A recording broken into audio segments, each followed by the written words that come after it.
शक्तीपीठ महामार्गाविरोधात आज महाराष्ट्रातील जवळपास 12 जिल्ह्यांमध्ये आंदोलन होत आहे। शेतकरी जे आहेत ते कुठेतरी आक्रमक होताना पाहायला मिळतात। या ठिकाणी जर पाहिलं तर धाराशिवच्या जिल्हाधिकारी कार्यालयासमोर देखील मोठ्या प्रमाणात हे धरणे आंदोलन कुठेतरी होताना पाहायला मिळत आहे।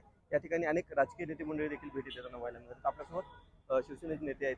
मला सांगा भैया, आंदोलन होतंय कुठेतरी मोठ्या प्रमाणात शेतकऱ्यांचा विरोध होताना पाहायला मिळतो, तरी देखील सरकार जे आहे ते कुठेतरी आपल्या मागणी या शक्तीपीठ महामार्गावर ठाम असलेलं पाहायला मिळत आहे।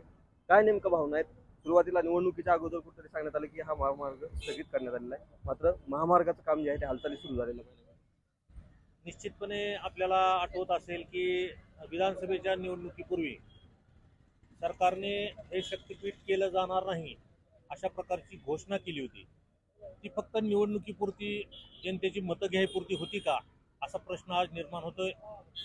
जिल्हाधिकारी कार्यालयामध्ये जे शेतकरी आहेत, जे बाधित शेतकरी आहेत, त्यांनी जाऊन विचारपूस केली असता त्यांच्या असं लक्षात आलंय की येणाऱ्या 2 महिन्यामध्ये हे सगळी भूसंपादन प्रक्रिया पूर्ण करून आम्हाला अहवाल त्या ठिकाणी कळवावा। म्हणजे ही खरंच खूप गंभीर बाब आहे। शेतकऱ्यांच्या डोळ्यामध्ये होत असणारी ही धुळफेक आहे आणि शेतकऱ्यांची फसवणूक आहे असं म्हणायला हरकत नाही।